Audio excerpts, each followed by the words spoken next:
Here in Dave's Orchid Oasis, you might be saying to yourself, Dave, you're in Florida, it's hot, it's sunny, it's humid, that's your climate. Well, I'm here to say to you today, that's true, but actually on this lanai, that's what we call them in Florida, lanais. On this very lanai, there are several different climates. We call them microclimates, where I have designed specific parts of the lanai for specific kinds of orchids. So you can actually grow several different kinds of orchids in one space, even though they have different requirements as far as light and water and everything like that. So today we're going to take a tour of the lanai and look at all the various microclimates that I've created. And by the end of this, you're going to ratchet up your orchid game to such a degree, and it's going to open up some flexibility in your own orchid experience, and you're going to suddenly realize that maybe there are more kinds of orchids that you can grow than you realized. So let's get going. Okay, first let's start with my rack here.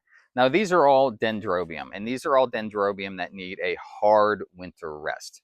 Probably the most classic example of that would be your Dendrobium aggregatum in the spring. I mean, this might be my favorite orchid. They have these gorgeous pendulous yellow flowers. Gorgeous. I think they changed the name from aggregatum to lindiae or something. Anyway, I call them aggregatum.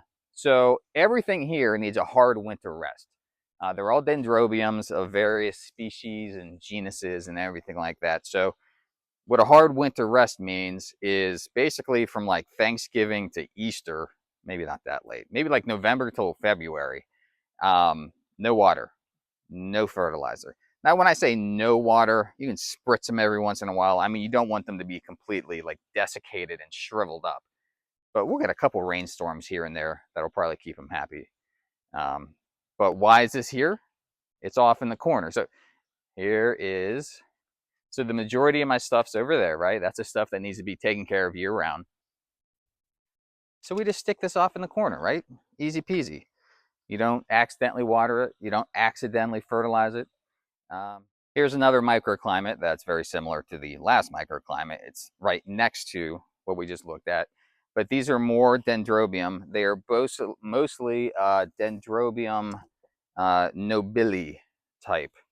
So these are the kind, I've never had a ton of success with these things, but a lot of them are deciduous. The leaves fall off in the winter, not all of them, but, and then, so they don't want water or fertilizer. And then you get these cool flowers in the spring. Again, I haven't had tremendous amounts of, I mean, they flower and everything, but they're not robust and the flowers don't last that long. If anyone watching this has some nobili tips for me, I would much appreciate it. But again, we're keeping them off to the side. They need a hard winter rest, no water, no fertilizer. A lot of these Dendrobium are like that. So when you buy an orchid, it's very important to go online. I use ChatGPT and I say, all right, this XYZ orchid, what are the care tips? And it'll say whether or not it needs a hard winter rest. So right now it is middle of November. So this stuff is just starting its winter rest time. And then if we take a small step over, here we have all of our Catasetum. So again, they have all the leaves fell off and they don't want, these guys, you really have to be careful. You do not want water or fertilizer. I mean, some people like almost like cut off all the roots and all that's left are these bulbs. But no water, no fertilizer, microclimate off to the side, no water, no fertilizer. And here is a friendly tip. That's really, really sad. That's heartbreaking. What the heck happened to this thing? Well, I learned something. Learned something the hard way. As you can tell, this is completely destroyed, rotted and destroyed. So what I did was, because on a cattleya, you're often told to like kind of take off the sheath because sometimes like some bugs and things like that can live under the sheath. Apparently, if you do that with these Catasetum, not a good idea. Because I took off this like sheath part, and they don't like that because I think that is what protects them from the sun. because I took it off of this guy here and it got all black because the sun burned it, and now it's dead. So don't make that mistake. They don't like that. Do not peel the little sheath off of that. So this is my whole microclimate, my winter rest microclimate. Now it totally changes in the spring because suddenly this stuff needs more water and more fertilizer almost than anything else. So that's a separate microclimate that I'll kind of bunch together over with the rest of the orchids. The hose is hard to get all the way over here, so this is a good place for that. All right, moving on to the next microclimate. Now, this is my best example of a microclimate, and this is still like a work in progress. So please comment, all that kind of stuff. We're all a community. Some people that watch these videos really know a lot about orchids, way more than me. I'm kind of a newbie to a certain extent, so please give me guidance. So what I'm trying to do here is, so I'm starting to get into Bulbophyllum. It's kind of fun to say, Bulbophyllum. So Bulbophyllum don't like as much light, and they like a lot of water. So look, they like to be under a rainforest canopy. So I've created a rainforest canopy. So here's one of my Bulbophyllum, and I made it nice and moist. So this whole area, all of these plants like a lot of water, right? Same concept. So I know I get water this area, this microclimate, more than other microclimates. I've also found, so yeah, right, that's this low rainforest floor. I've also found that Grammatophyllums, these guys here, they like a ton of water. The person that I bought this from, the nursery, they literally have water dripping through the bottom every day. They water it that much. And by the way, these Grammatophyllum hate cold. One night I left this thing out. It was 45 degrees. I came back out and all the leaves had turned black. And I cried for several days. I was despondent. But anyway, Grammatophyllum, they like a lot of water, but they also like a lot of sun.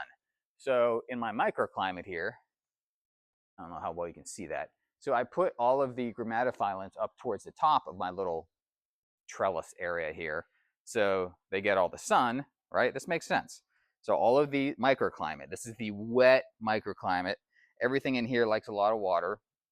Bulbophyllum, Grammatophyllum. I have found that Oncidium, like a lot of water. So I try to keep these guys nice and wet. A lot of people don't try to mount these because they do require so much water. The coconut orchid, let's see if we can get this guy.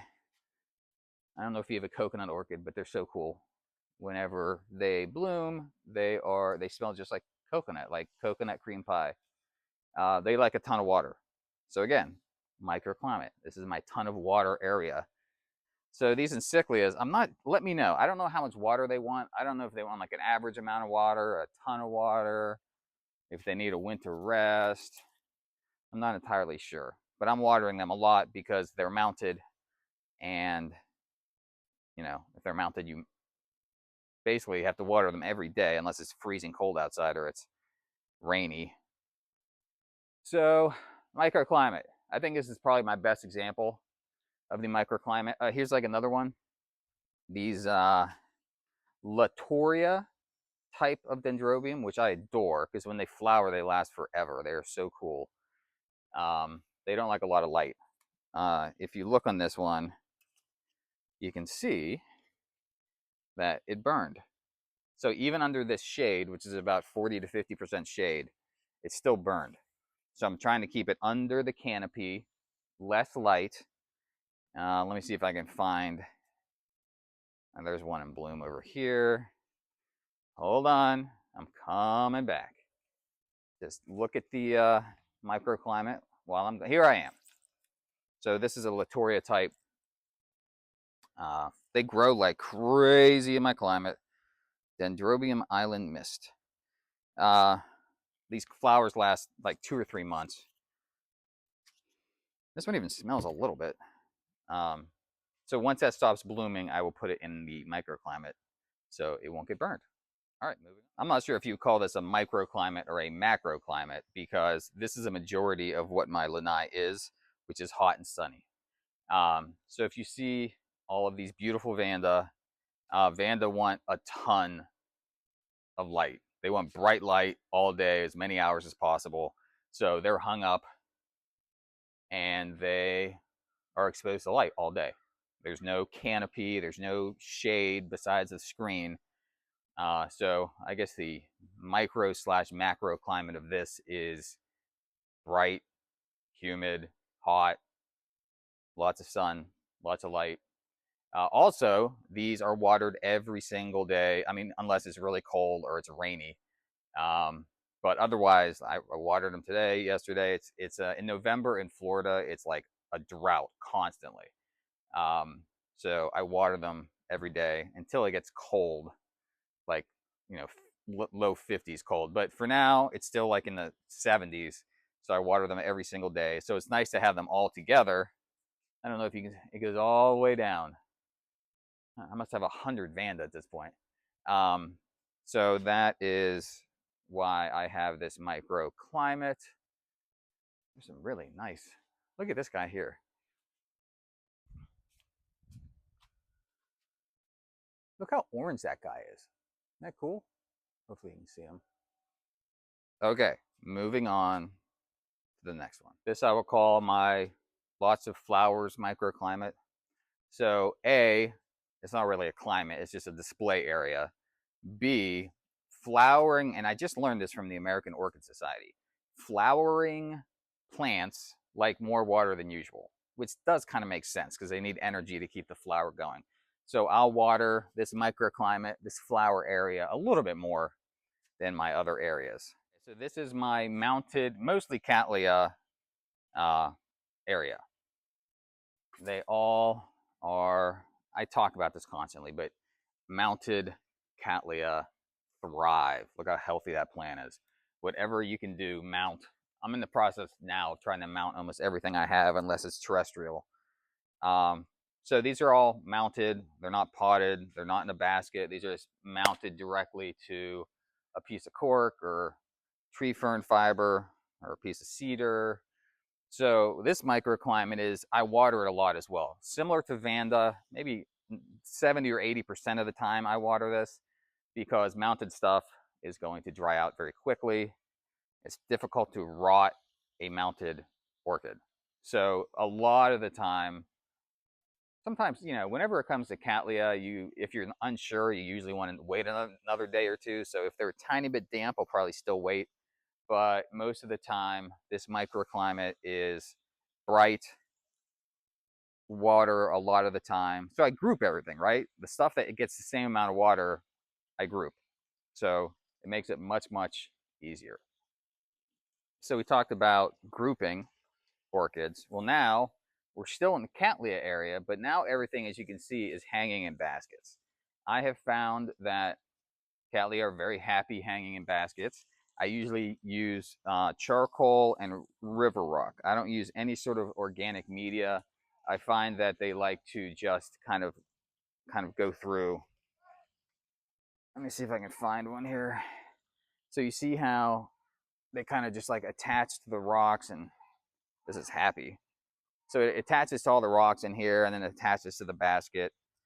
So I don't really use like bark or anything. I want these guys to be, I don't really ever want to repot, so to speak. So, right. I mean, that's how they are in nature. Now, why this is separate is that I do not water this as much, right? A basket is going to hold moisture longer than something that's purely mounted. This is getting pretty, so I will, so I water every day, right? Almost always the Vandas, oftentimes the mounted stuff. The potted stuff, maybe every, this time of year, maybe every 3 days or so. So yes, as you can see, I group everything together. And remember, the way I have it set up is I have fertilizer injected directly into my water. So whenever I'm hosing these things down, most days, it's also getting a little bit of fertilizer, which is key. I have other videos about this. I love these fertilizer injectors where you have the fertilizer in the water at all times, a small amount. So I don't have to worry about fertilizing it. So that, like, this is easy. It's just all about water. You don't have to worry about fertilizing. I understand certain plants need different amounts of fertilizer, but I don't know if that's true. I mean, I'm sure it's true, but not that much. It doesn't make that big of a difference. I told you we were moving on, but I lied because I have no other microclimates. Oh, I take that back. Okay. I don't know how I'm going to do this. You're going to be sideways. Sorry. I'm going to make you motion sick. So down here, we have a bunch of shade-loving, like truly shade-loving orchids. They are generally terrestrial. They would be found on the floor of a forest, like, I don't know where paths are. I don't know. I'm not real big fans of any of these terrestrial orchids. If anyone out there can find like a pure shade orchid that they like, let me know. Like a jewel orchid. Wait, let's go over here. These are my least favorite. Like the pure shade stuff, I don't know why. They're like the red-headed stepchildren. So, jewel orchid, they like a ton of shade. So you can see it's underneath the table. By the way, jewel orchids, if they dry out for a few days, they die. You have to make sure they are constantly moist or they die, and they like shade. This is a question for all the viewers out there. I decided to take the jump and try to mount some of my hard cane dendrobium, which I'm nuts about. I've done it before and they've done well. I just worry because they generally like a good bit of water and they like to be in tight pots. So if anyone out there has had any experience with mounting hard cane dendrobium, I'd be much appreciative to get any tips, or if it worked, or if I'm making a horrible mistake. Okay, this microclimate is like legit outside. We are outside. It's 100% sunlight. There's no filtering. So I have a bamboo orchid, which likes light. Really not that exciting of a plant. And then this guy, I think it's called like an arachnid orchid. Again, help me out. But it was never blooming. I've had this thing for years. It's gigantic. It just never bloomed. And then when I was looking online, it said it wants full sun to bloom. So this microclimate is full sun. There's not many orchids that want full sun, so it's a very limited area. The more I do these videos and talk to people, the more I come to appreciate how unique my setup, my climate is here, my macroclimate, because it's hot and sunny and bright and humid like all the time. So whenever it comes to watering, I'm afraid that I'm telling you to water this stuff way too much. Because, I mean, for some of you, you might water some of these plants and they're wet for a week. I'm noticing as it's getting later into the fall that it's not, sun's not up as much and it's not as hot. And I'm surprised at how slowly some of this stuff dries. Like in the summer, like I can't water enough. Like I water it no matter how much, and 2 hours later it's dry. I'm starting to realize that most of you, it's probably not this hot. So be careful with your watering. You might want to, your climate and your personal growing conditions are so important. So you may want to make an effort to pay a little more attention to that and adjust your own orchid game to that instead of just listening to me, because a lot of you, you might be rotting out your orchids because I'm telling you to water them too much. Okay, well, I hope you enjoyed this. There's going to be something on the screen that's going to talk specifically about watering, how to do it, how to be the most effective. It's going to really give you a lot of clarity in all of this. Talk to you soon.